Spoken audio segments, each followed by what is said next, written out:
नमस्कार. तर पिंगा ग पोरी पिंगा या मालिकेच्या आजच्या भागात आपण पाहणार आहोत की सानिका येऊन गेल्यावर मनोज आता वल्लरीला म्हणायला लागतो की खूप आदर वाटतोय ग मला तुझा. त्यावर वल्लरी आता आश्चर्याने मनोजला विचारते की आदर का? तेव्हा मनोज म्हणतो की काय आहे की गेल्या काही दिवसांच्या धावपळीत मी या केसबद्दल विसरूनच गेलो होतो, पण तू नाही विसरलीस. मला माहिती आहे उद्या कोर्टात मी साक्ष दिल्यावर मला शिक्षा होणार आहे. मी चूकच तशी केली आहे, पण तू नको काळजी करूस. तू प्रेरणाताईंच्या केसकडे लक्ष दे, कारण प्रेरणाताईंना तुझ्या आधाराची आणि मदतीची जास्त गरज आहे आणि मला खात्री आहे की तू प्रेरणाताईंना न्याय नक्की मिळवून देशील. यावर वल्लरी म्हणते की प्रेरणाताईंना तर न्याय नक्की मिळेल, पण त्याआधी आपल्याला अजित भाऊजी आणि तेजाताईंना न्याय मिळवून द्यायचा आहे. आणि तुम्ही या सगळ्यात असं नका समजू की मला तुमची काळजी नाही आहे. तुम्हाला शिक्षा नाही होणार अशी कागदपत्रे मी आधीच तयार केली आहेत. तुम्हाला तुरुंगात नाही जावं लागणार, पण दंड मात्र भरावा लागेल. आणि ती म्हणते की बरं, मला आणखीन एक बोलायचं होतं तुमच्याशी. आपण सानिका आणि दौलतरावांना न्याय मिळवून देतोय हे खरं, पण याशिवाय तुम्ही त्यांचा विचार केला आहे का?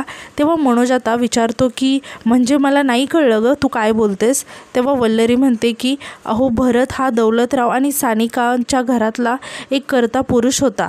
दौलतरावाने त्याला लहानाचं मोठं केलं, शिकवलं. साहजिकच आहे की त्यांना असं वाटलं असणार की भरत हा त्यांचा म्हातारपणीची काठी असणार आहे. सानिकाने भरतसोबत सुखी संसाराची स्वप्न पाहिली असतील, पण एका झटक्यात सगळं काही उद्ध्वस्त झालं, सगळं धुळीला मिळालं.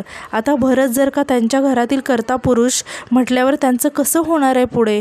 यावर आता मनोजलाही थोडंसं वाईट वाटतं आणि म्हणतो की वल्लू, तुझं पटतंय ग मला, पण मला कळत नाही की या सिच्युएशनमध्ये मी काय करू शकतो. तेव्हा वल्लरी म्हणते की आर्थिकदृष्ट्या सानिका आणि दौलतराव सक्षम असावे असं मला वाटतं. त्यांना भरतची कमतरता जाणवता कामा नये. त्यामुळे मला असं वाटते की तुमच्या ऑफिसमध्ये आपण दौलतराव किंवा सानिकाला नोकरी मिळवून दिली तर. आता वल्लरीचं बोलणं मनोजला खूप पटतं आणि तो खूप कौतुकाने वल्लरीकडे बघायला लागतो आणि म्हणतो की आज पुन्हा एकदा माझ्या नजरेत तू खूप मोठी झालीस वल्लू. मला ना लोकांना सांगायला आवडतं की मी सौ वल्लरी मनोज भामरे हिचा नवरा आहे, पण यापुढे मी त्यांना अभिमानाने सांगू शकेल की श्री मनोज वल्लरी भामरे आहे मी. तेव्हा आता वल्लरी यावर हसायला लागते आणि म्हणते की काय तुम्ही? तेव्हा मनोज म्हणतो की खरंच मला तुझा खूप अभिमान वाटतो बघ वल्लू. तर आता यानंतर आपण पाहतो की तेजा, प्रेरणा आणि वल्लरी आता बोलत असतात. आता तेजा वल्लरीला विचारते की वल्लरी, कधी कधी तुझ्या डोक्यात ना नक्की काय चालू असतं हे कळतच नाही अगं. यावर प्रेरणा म्हणते की हो ना, म्हणजे आता आम्ही ही प्रेस कॉन्फरन्स घेतोय तू म्हणतेस म्हणून, पण हे सगळं करून नक्की काय मिळणार आहे? हे बघ, काही झालं ना तरी अजित निर्दोष सुटायला हवा. यावर वल्लरी म्हणते की प्रेरणाताई, माझीसुद्धा तीच इच्छा आहे की अजित भाऊजींची निर्दोष सुटका होणं. आणि ती तेजाला विचारते की तेजाताई, तुम्हाला काय वाटतं? काही कारण नसताना मी तुम्हाला ही प्रेस कॉन्फरन्स घ्यायला सांगते का? तेव्हा तेजा म्हणते की नाही, म्हणजे काहीतरी कारण असल्याशिवाय तू आम्हाला हे करायला नाही सांगणार. यावर वल्लरी म्हणते की हो, मग प्लीज माझ्यावर विश्वास ठेवा. अजित भाऊजींना जेलमधून बाहेर काढण्यासाठी हा एकमेव उपाय आहे. तुमचा आहे ना माझ्यावर विश्वास? यावर प्रेरणा आता वल्लरीला म्हणते की वल्लरी, अगं काही काय विचारतेस तू? खूप विश्वास आहे आमचा तुझ्यावर. तेव्हा वल्लरी म्हणते की झालं तर मग आता जोपर्यंत अजित भाऊजींची सुटका होत नाही ना तोपर्यंत शांत बसायचं नाही. चला तयारीला लागूया. तर आता आणि ती म्हणते की प्रेस कॉन्फरन्समध्ये काय बोलायचं आहे हे मी तुम्हाला आता लिहून देणार आहे. असं म्हणून वल्लरी प्रेरणा आणि तेजाला प्रेस कॉन्फरन्समध्ये नक्की काय बोलायचं आहे हे लिहून द्यायला लागते. आता प्रेरणा स्वामींना हात जोडते आणि म्हणते की स्वामी, अहो ही कोणती परीक्षा पाहताय तुम्ही माझी? मला माहिती आहे की तुम्ही माझ्या पाठीशी आहात, पण निर्दोष असताना अजित तिथे तुरुंगात आहे आणि मी मात्र इथे घरात आहे.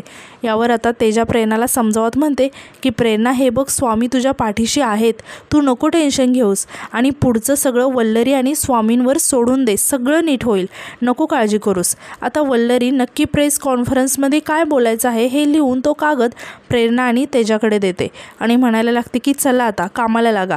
आता प्रेस कॉन्फरन्सवाल्यांची फौज येईलच आणि त्यांना सामोरं जायचं आहे तुम्हाला. आणि तेजाला म्हणते की प्रेस कॉन्फरन्समध्ये प्रेरणाताईसोबत बसून तुम्हाला ही की मला शिव्याश्राप द्यावे लागणार आहेत, माझ्याबद्दल वाटेल तितकं वाईट बोलावं लागणार आहे, मैत्रीण म्हणून मी किती नीच आहे, मैत्रीच्या नावावर मी कलंक आहे, हे सगळं बोलावं लागणार आहे. तुम्हाला जोपर्यंत त्या प्रेस कॉन्फरन्समध्ये हे सिद्ध नाही होत ना की तुम्हा दोघींनाही माझ्याबद्दल खूप राग आहे, तोपर्यंत बोलायचंच आहे तुम्हाला. अगदी माझं वाटोळं होऊ दे असं बोललात ना तरी चालेल. तेव्हा आता तेजा आणि प्रेरणा खूप शॉक होऊन वल्लरीकडे बघायला लागतात की ही असं का बोलते. आता प्रेरणा वल्लरीला विचारायला लागते की वल्लरी अगं काहीही काय बोलतेस तू, तुझ्याविषयी असं वाईट नाही बोलू शकत आम्ही. तेव्हा आता तेजा म्हणते की वल्लरी अगं दुसरा कोणता मार्ग नाही आहे का, हे खूप अवघड आहे गं. तेव्हा वल्लरी म्हणते की नाही तेजाताई, अजित भाऊजींना जर का सुखरूप बाहेर आणायचं असेल ना, त्यांची निर्दोष सुटका करायची असेल ना, तर हा एकच उपाय आहे आपल्याकडे. त्यामुळे प्लीज आता तुमची ॲक्टिंग स्किल पणाला लावा आणि हे सगळं नॅचरल वाटलं पाहिजे. तेव्हा तेजा म्हणते की ठीक आहे, आम्ही प्रयत्न करू. आता वल्लरी म्हणते की आणखीन एक, जोपर्यंत ही प्रेस कॉन्फरन्स झाल्यावर केसचा निकाल लागत नाही ना, तोपर्यंत तुम्हाला अजित भाऊजींना भेटता नाही येणार. तेव्हा आता हे ऐकून प्रेरणा खूप टेन्शनमध्ये येते आणि म्हणते की अगं असं कसं, म्हणजे केसचा निकाल काय उद्या लागणार आहे का, कितीही दिवस लागतील, महिने लागतील, असं काही दुसरा उपाय नाही आहे का, मला भेटावं लागेल त्याला. तेव्हा वल्लरी प्रेरणाला म्हणते की प्रेरणाताई सॉरी, दुसरा काहीच उपाय नाही आहे, हाच एकच उपाय आहे. तेव्हा आता प्रेरणा वल्लरीला विचारते की अगं मग प्रेस कॉन्फरन्स घ्यायच्या आधी एकदा भेटू शकते का मी अजितला. आणि ती म्हणायला लागते की वल्लरी प्लीज काही कर आणि मला त्याला भेटण्याची व्यवस्था कर, मला एकदाच भेटू दे त्याला. तेव्हा आता हे ऐकून वल्लरीसुद्धा खूपच टेन्शनमध्ये येते. तर आता यानंतर आपण पाहतो की प्रेरणा आणि तेजा अजितला भेटायला आलेले असतात. आता प्रेरणा अजितसाठी डबा घेऊन आतमध्ये जाते आणि म्हणते की अजित हे बघ, मी तुझ्यासाठी डबा घेऊन आले, तुझ्या आवडीची भाजी केली आहे. तेव्हा आता तेजा सेलच्या बाहेरच उभी असते.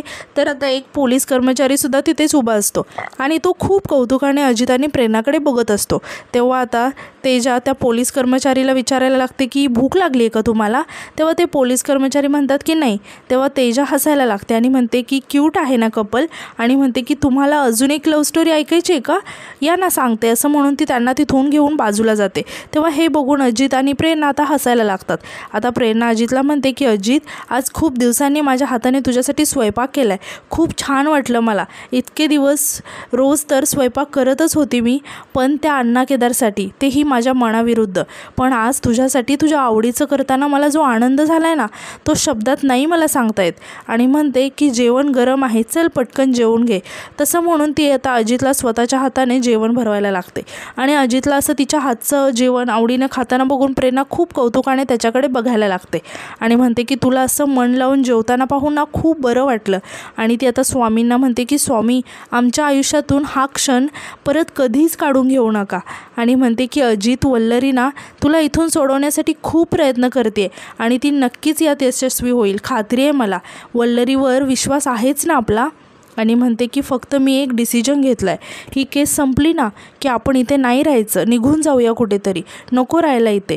तेव्हा आता अजित खूप शॉक होऊन प्रेरणाला विचारतो की का. यावर प्रेरणा काहीच उत्तर देत नाही. तेव्हा अजित म्हणतो की नाही सापडत आहे ना उत्तर. प्रेरणा, मी तुझी मनस्थिती समजू शकतो, आपण दुसऱ्या शहरात जायचं, इथून निघून जायचं, बरोबर आहे, पण पळून जे जातात ते चुकीचे असतात. आपण चुकीचे आहोत का. अण्णा केदारने तुला छळलं, तुला इजा केली, म्हणजे तुझ्यावर अन्याय केला, या अन्यायाविरोधात उभं राहायचं. मग आपलं काही चुकतंय का. आणि आपण नेहमी म्हणतो ना की शेवटी सत्याचाच विजय होतो. मग मला सांग की सत्याचा विजय नेहमी शेवटीच का व्हावा, नेहमी सत्य जिंकल अशी परिस्थिती का नको. कारण त्यासाठी आपल्याला खंबीरपणे उभं राहावं लागतं. लोक काहीही बोलतील म्हणून मग आपण का पळून जायचं. त्यांना काय बोलायचं आहे ते त्यांना बोलू दे. उलट आपण खंबीरपणे एकमेकांसोबत उभं राहायला पाहिजे, म्हणजे आपण बरोबर होतो हे सिद्ध होणार ना. तुझा माझ्या सगळ्यांचा वल्लरीवर विश्वास आहे ना. आणि म्हणतो की एक असं इमॅजिन कर की वल्लरी आपल्या सगळ्यांना घेऊन एका गाडीने एका दिशेने, म्हणजे न्यायाच्या दिशेने घेऊन जाते आणि गाडी तिथे पोहोचते. वल्लरी आता आनंदाने मागे बघते आणि आपण घाबरून जर मागच्या स्टेशनने उतरलो तर गाडी रिकामी असेल. वल्लरीची किती निराशा होईल या असल्यामुळे, की कुठल्या लोकांसाठी आपण काय काय प्रयत्न केले असा प्रश्न तिच्या मनात आला. तर तिने आपल्याला दोष दिला तर तिचं काही चुकेल का? म्हणून आपण खंबीरपणे इथे राहायचं आणि आधीपेक्षा दुप्पट आनंदात राहायचं. तेव्हा प्रेरणासुद्धा थोडीशी विचारात पडते. तर आता यानंतर आपण पाहतो की प्रेरणा आणि तेजाने प्रेस कॉन्फरन्स बोलवलेले असते आणि आता या दोघींनाही रिपोर्टर्स प्रश्न विचारत असतात. आता एक न्यूज रिपोर्टर विचारतो की हा अण्णा केदार नक्की कोण आहे आणि हे खुनाचं प्रकरण नेमकं काय आहे. आता प्रेरणा इकडे खूपच टेन्शनमध्ये आलेली असते आणि तिला वल्लरीने सांगितलेलं आठवतं की वल्लरी माझ्यावरती खुनाचा आरोप करण्याचा प्रयत्न करते आणि मला जेलमध्ये टाकण्याचा प्रयत्न करते आणि असं ती प्रेरणाला म्हणालेली असते की तुम्हाला माझ्या नावाने शंख करावा लागेल. आता हे सगळं आठवून प्रेरणा प्रेसवाल्यांना सांगायला लागते की अण्णा केदार हा एक अतिशय नीच माणूस होता. गेल्या 4 वर्षापूर्वी त्याला माझ्याशी लग्न करायचं होतं म्हणून तो इथे या शहरात आला. पण तो इथे आल्यावर मला माझ्या मैत्रिणींना सगळ्यांना समजलं की त्याचं ऑलरेडी एका बाईशी लग्न झालेलं आहे. मग माझं लग्न त्याच्याशी न होता अजितसोबत झालं. याच गोष्टीचा राग मनात ठेवून काही दिवसांपूर्वी माझा नवरा अजित घरात नाही आहे ही संधी साधून त्याने मला माझ्याच घरात डांबून ठेवलं. घुसला तो माझ्या घरात आणि माझ्याच घरात त्याने खूप छळलं. मला मानसिक त्रास तर दिलाच पण शारीरिक इजासुद्धा केली खूप. आणि माझ्या मैत्रिणींना जेव्हा हे कळलं तेव्हा त्या तिथे पोहोचल्या आणि त्यांनी अण्णा केदारच्या तावडीतून मला सोडवलं. मी सुखरूप बाहेर आले. पण पुन्हा एकदा त्याने मला भेटायला बोलवलं. तेव्हा एक रिपोर्टर विचारते की अहो पण प्रेरणा मॅडम, त्या अण्णा केदारने तुम्हाला जर इतकं छळलं तरीसुद्धा तुम्हाला तिकडे भेटायला जायची काय गरज होती? तेव्हा प्रेरणा म्हणते की अजितला तो मारून टाकीन अशा धमक्या देत होता सतत. मग इतकंच नाही तर त्याच्याकडे माझा एक व्हिडिओसुद्धा होता जो त्याने मला फसवून म्हणजे माझ्या जेवणात झोपेचं काहीतरी औषध घातलं होतं आणि मी बेशुद्ध असताना माझा व्हिडिओ घेतला होता. तो व्हिडिओ मी तुझ्या नवऱ्याला पाठवीन इतकंच काय की मी तो व्हिडिओ व्हायरल करीन अशा सतत धमक्या देत होता तो मला. आणि म्हणून माझा नाईलाज झाला आणि मी ठरवलं की एकदा त्याला भेटायचं, त्याच्याशी बोलायचं आणि एकदा विनवणी करायची की असं करू नकोस. म्हणून मी त्याला भेटायला गेले. तर मी काही बोलण्याच्या आतच त्याने काहीतरी फवारलं माझ्या तोंडावर आणि त्याने मला पुन्हा एकदा किडनॅप केलं. आता एक रिपोर्टर विचारते की आणि तो तुम्हाला नाशिकला घेऊन गेला बरोबर? तेव्हा प्रेरणा सांगते की आधी तो मला कल्याणला घेऊन गेला. तिथे त्याचा एक अड्डा होता. तिथे काही दिवस त्याने पुन्हा छळ केला माझा. पण तिकडे माझ्या मैत्रिणी आणि माझा नवरा पोहोचले. हे त्याला जेव्हा समजलं तेव्हा पुन्हा एकदा त्याने मला बेशुद्ध केलं आणि मग मला तो नाशिकला घेऊन गेला आणि मग तो माझ्याशी लग्न करणार. तितक्यात माझा नवरा आणि माझ्या मैत्रिणी तिथे पोहोचल्या आणि त्यांनी त्याचा डाव उधळून लावला. तेव्हा स्वतःचा बचाव करताना माझा नवरा अजित त्याच्या हातून गोळी झाडली गेली आणि तो अण्णा केदार त्यात मेला आणि अजितच्या हातून त्याचा खून झाला. तेव्हा आता यावर एक रिपोर्टर विचारतो की पण आम्हाला तर वेगळीच माहिती मिळाली की अण्णा केदारच्या खुनामध्ये तुम्ही आणि तुमची मैत्रीण तेजस्वी विचारे दोघी पण मुख्य सस्पेक्ट आहात म्हणून आणि या आरोपाखाली तुम्हाला अटक देखील झाली होती. तेव्हा प्रेरणा चिडून म्हणते की कुठून मिळतात तुम्हाला या सगळ्या बातम्या? खोटं आहे हे सगळं. यावर आता रिपोर्टर विचारतो की म्हणजे आता वल्लरी मनोज भामरे यांनी दिलेली माहिती खोटी आहे का असं म्हणायचं आहे तुम्हाला? तेव्हा आता प्रेरणा इमोशनल होत म्हणायला लागते की वल्लरीने सांगितले तुम्हाला हे सगळं. आणि ती तेजाला म्हणते की वल्लरी इतकी दुतोंडी असेल असं वाटलं नव्हतं ग तेजा. आणि ती परत म्हणते की हे बघा तुमची ॲडव्होकेट वल्लरी हे सगळं का करते ना मला खरंच नाही माहिती आहे. गोळी अजितच्याच हातून झाडली गेली आहे. त्यानेच केला आहे अण्णा केदारचा खून. पण तरीही ती सतत मला प्रेशराईज करते, धमक्या देते की तूच अण्णा केदारचा खून केला हे सर्वांना सांग. आणि ती असं का करते हे मला खरंच माहिती नाही आहे.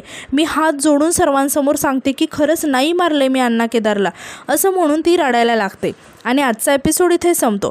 तर उद्याच्या एपिसोडमध्ये आपण असं पाहणार आहोत की वल्लरी प्रेस कॉन्फरन्स चालू असताना मध्येच येते आणि प्रेरणावर आरोप करत म्हणायला लागते की स्वतःवर खुनाचा आळ असताना उजळ माथ्याने फिरते ही बाई. लाज कशी वाटत नाही हिला?